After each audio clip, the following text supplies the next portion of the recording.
Lagos State Governor inaugurates 270 home units in Egon, Igondo.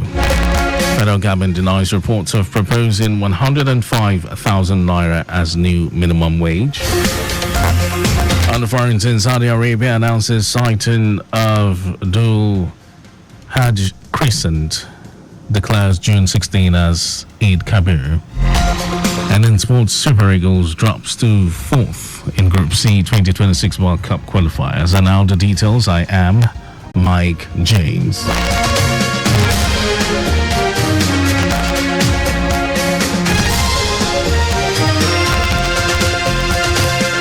Lagos State Governor Babajide Sanwo-Olu has inaugurated 270 home units, Cluster 1, Egon Igondo Mixed Housing Estate in Igondo, Ikoton Local Council Development Area of the state. Speaking at the unveiling, Governor Sanwo-Olu said the project, which has been abandoned since 2001, is to provide decent accommodation for rural dwellers and part of his administration's efforts to reduce the housing deficit in the state.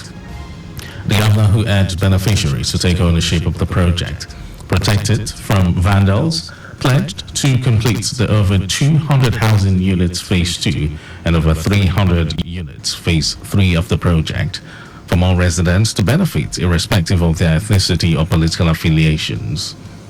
Housing is safe. It's a fundamental human right and a cornerstone of our social economic stability.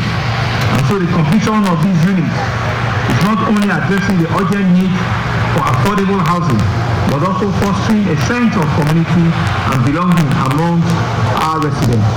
This project is designed to cater for a diverse socio-economic group, reflecting our vision of inclusive society where everyone has a home.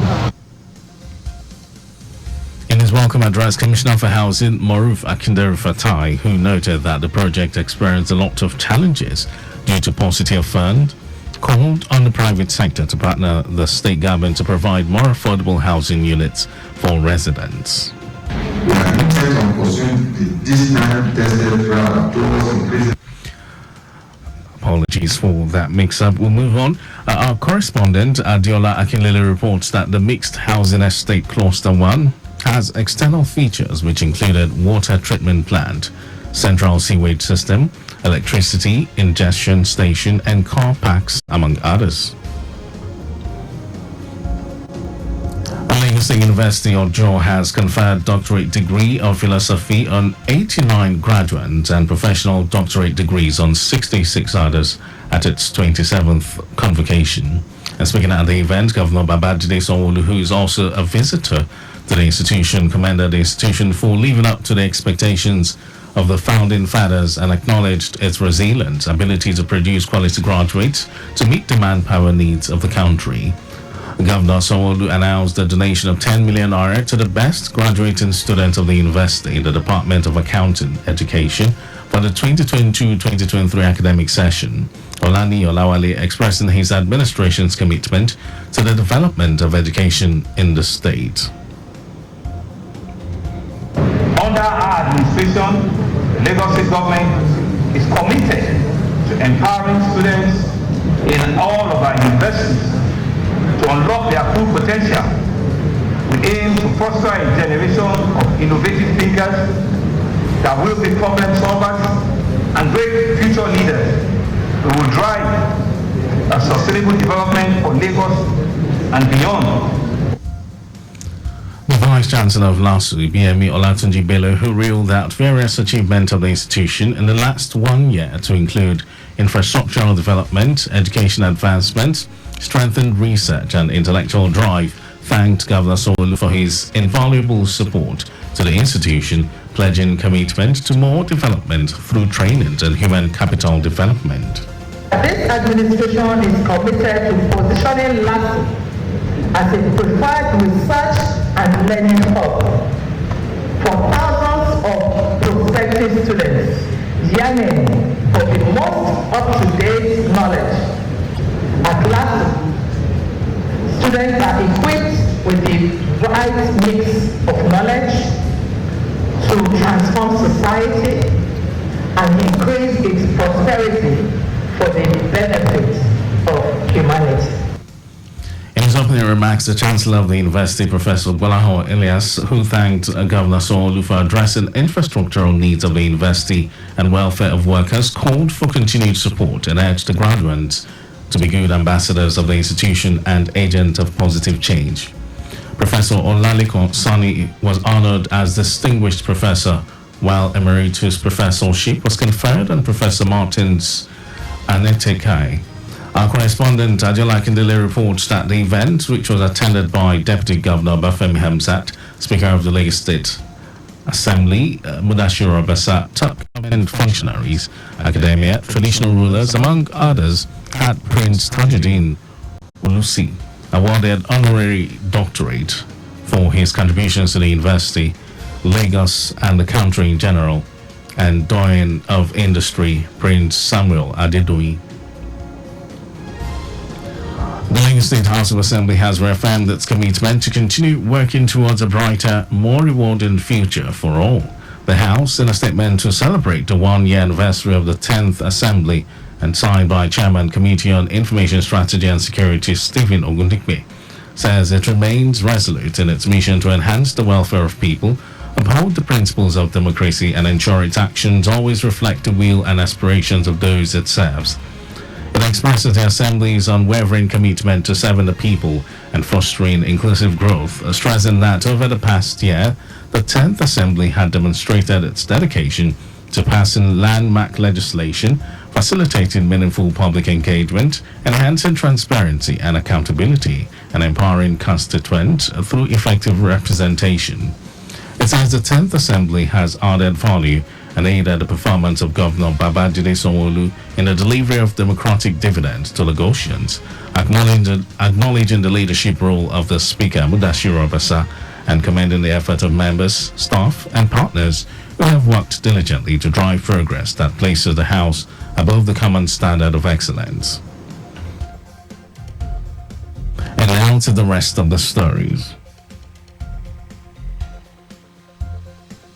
The federal government has denied reports of proposing 105,000 naira as a new minimum wage. Special advisor to the President on Information and Strategy, Bayo Ononuga, described the report as false. The report followed the presentation of the cost implications of implementing a new national minimum wage to President Bola Tinubu at the Presidential Villa. Meanwhile, the meeting of the Tripartite Committee on National Minimum Wage was again adjourned till Friday due to the unavailability of the cost template on the new minimum wage. The Minister of Finance, Wale Edun, submitted the template to the President alongside the Minister of Budget and National Planning, Atiku Bagudu, and reassured that there is no cause for alarm when questioned about the figure. Saudi Arabia has announced the sighting of the Dhul Hajj crescent, which signaled the beginning of the 12th Islamic month. Tomorrow will mark the beginning of the holy month, as the Hajj pilgrimage will commence on Friday, June 14, with the day of Arafah falling on Saturday, June 15. Muslims' biggest festival, Eid al-Adha, will be observed on Sunday, June 16, 2024. The Arafat Day, which precedes the festival, will fall on June 15. And in some foreign news, Russia has arrested a French citizen working for a Geneva-based conflict mediation organization, Laurent Vinatier, accusing him of gathering information about the military and failing to register as a foreign agent. Russia's State Investigative Committee said the man was suspected over a period of several years of having purposefully taken information in the field of military and military technical activities of the Russian Federation, which could be used against the security of the state. French President Emmanuel Macron denied Vinatier worked for the French state and said his arrest was part of a campaign of disinformation by Moscow. The committee, which investigates major crimes, released a short video showing a man in jeans and a black t-shirt being approached by masked officers on the terrace of a central Moscow restaurant before being led into a police van. And over to sports news, the Super Eagles has dropped from 3rd to 4th in Group C of the 2026 World Cup qualifiers without kicking a ball after Benin Republic's 1-0 win over Rwanda in their third game of the group. while the team was led by Gernot Rohr. Benin leapfrogged Nigeria and South Africa and moved to second place in the group with 4 points, same as leaders Rwanda after a first half goal by Dodo Doku secured their win. A win for Nigeria against Bafana Bafana will take the team to the top of the table with 5 points and 1 point ahead of Rwanda, who have been at the top with 4 points since beating South Africa in the second game of the series. And that was our news at 10, but just before we go, always slow down at road junctions, intersections and pedestrian crossings. You can follow us and like all our various social media platforms: X, Traffic Radio 961, Instagram, Lagos Traffic Radio 961. Subscribe and watch our news and programs live on YouTube at Traffic Radio 961. And you can also visit our website, trafficradio961.ng. Did you know that the Sanwo-Olu administration organized a forum for women across the 57 local governments and local council development areas in the state with a view to enhancing their productivity and economic growth? You can get more details on the Lagos State Government website. And to end the news, here are the highlights of the major stories. The Lagos State Governor Babajide Sanwo-Olu has inaugurated 270 home units, Cluster 1, Egon Igondo Mixed Housing Estate in Igondo, Ikotun Local Council Development Area of the state. The federal government has denied reports of proposing 105,000 naira as a new minimum wage. We also told you that Russia has arrested a French citizen working for a Geneva-based conflicts mediation organization, Laurent Vinatier, accusing him of gathering information about the military and failing to register as a foreign agent. And in sports, the Super Eagles has dropped from their 3rd to 4th in Group C of the 2026 World Cup qualifiers without kicking a ball after Benin Republic's 1-0 win over Rwanda in their 3rd game of the group.